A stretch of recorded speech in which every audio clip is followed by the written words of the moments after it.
While the anime for Solo Leveling has only been released for about a year now, by the time Season 2 arrived, it would no time flat became one of the most popular anime series ever adapted from a manhwa, hitting numerous record-breaking views not just once but at least 5 times. Fact is, no sooner after Season 2 has ended, Solo Leveling even became the highest rated anime in Crunchyroll, beating out juggernauts like JJK, Demon Slayer, and One Piece. Although to be fair on the latter, it was currently on a 6-month hiatus. And despite what some people will say to discourage this series, the numbers and results do not lie at how good Solo Leveling has become.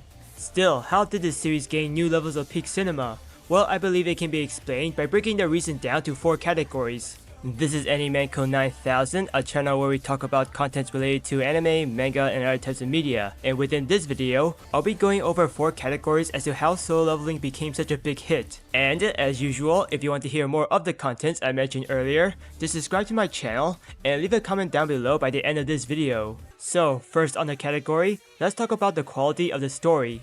On paper, the story within Solo Leveling isn't deep or complex. In fact, you could argue that it's rather simple. However, that's also the secret to its success, as it's easy to at least follow what's going on in the story, and why the anime was able to fully adapt the manhwa with less issues. There were some scenes cut from the manhwa, as well as additional scenes and slight changes to certain events, but most were relatively small and didn't play a huge part in the grand scheme of the main story, so no real damage was done to ruin it.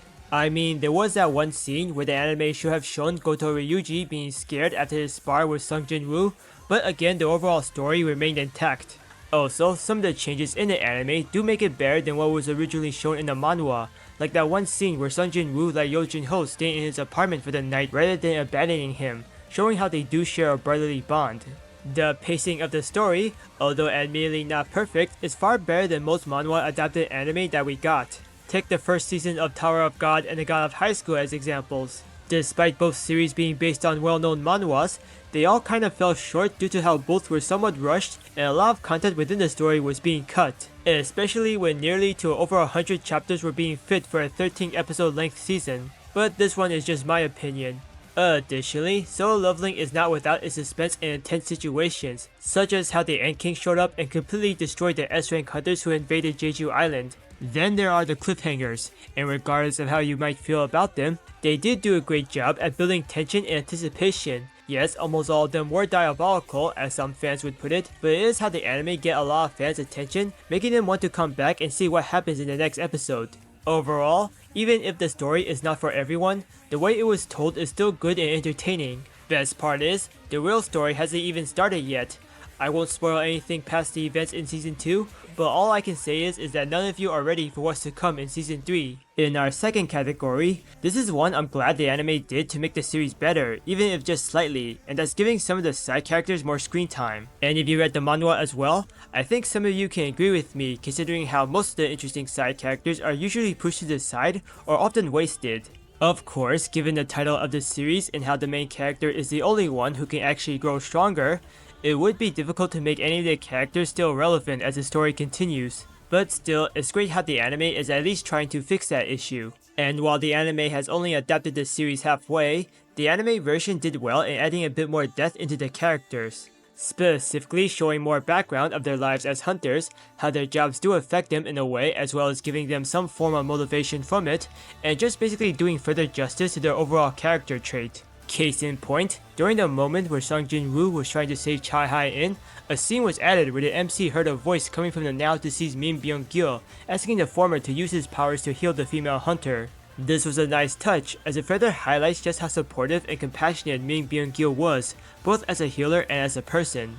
Most of all, I feel the anime did a better job at giving some of these side characters more chance to shine. For instance, the event where the Hunters Guild 2nd Strike Team would face off against the initial group of High Orcs. Granted, we do see the group in action in the manhwa as well, but in the anime, we see more of what they are capable of. Although Sung Jin-woo was still the reason why they were able to survive their first encounter with the High Orcs, the fight in the anime shows more at how they are not complete pushovers, and they can pull their own weight as they did take out some of the High Orcs by themselves. Personally, besides the S-rank hunters we come to know, this group of hunters are my favorite, being the first real hunters to have proven to be competent, noble, and humble, as well as being the first ones to show appreciation and gratitude towards Sung Jin-woo for saving them. And while it's not much, I am happy they do get a bit more screen time later in the season. In any case, another example I'd like to also mention is the event where the Korean S-Rank hunters would face off against the Ant Queen during the raid at Jeju Island, and much like the strike team Sung Jin-woo was with, we also see the S-Rank hunters in action in the manhwa. Though the anime took a step further by adding in more ants than what was originally shown, and showcased more of the S-Rank hunters' abilities. Because of this, it really helps to emphasize just how strong they are as S-Rank hunters, and how their teamwork was just perfect. Much like Cha Ha-in, who the animators clearly favor and put in a lot of work based on the number of appearances she has made. Not complaining of course, but merely just stating what seems to be happening.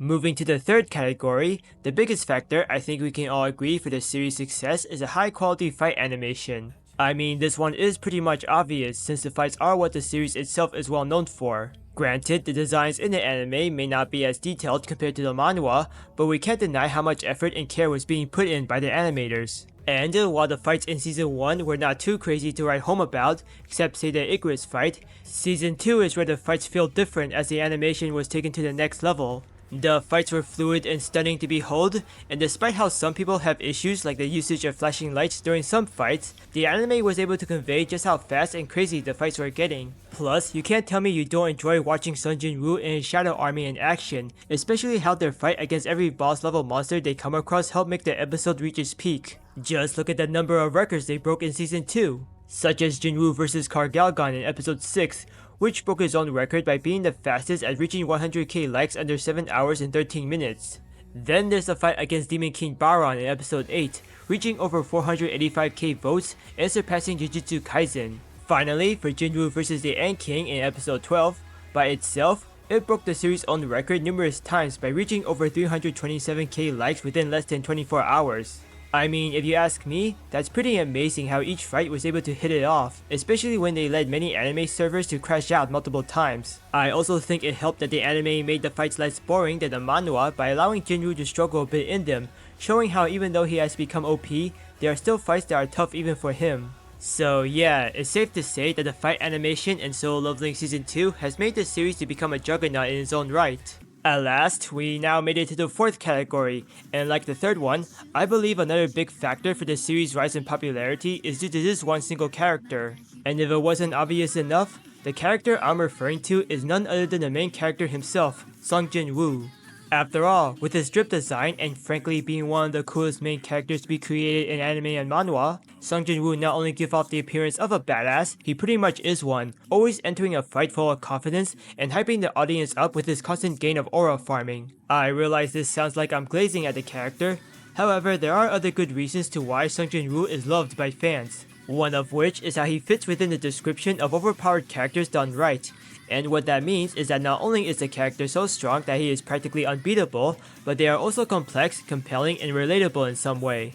For Sung Jin-woo, instead of just starting a series where he is already OP, the story of how he went from the weakest hunter to nearly the strongest is a bit more interesting, with Season 1 focusing on him learning to use his powers, while Season 2 is where his reputation as a new S-Rank hunter would begin to rise up. What's more, despite his ever-growing strength and fame, he continues to remain humble, still remembering his sole reason of wanting to become stronger. In this case, it is to help and protect his family, which he continuously achieves, including finally being able to cure his mother from the eternal slumber. Additionally, I think what we can admire most about Sung Jin-woo is that no matter the hardships he faced, no matter how much the system forcefully changes him to become someone else, he still manages to hold on to certain pieces that make him relatively human, showing just how immense his willpower is even when he is not fighting monsters. But by the end of the day, it's all about him and that aura farming. It doesn't automatically make him the best protagonist, but he is definitely better than most. Okay, that's the end of this video. Hope you all enjoyed it. And here's hoping we'll get some news regarding the release date of Solo Leveling Season 3 in the near future. Thanks for watching, and if you got anything else to say, just leave a comment down below, and don't forget to like and subscribe.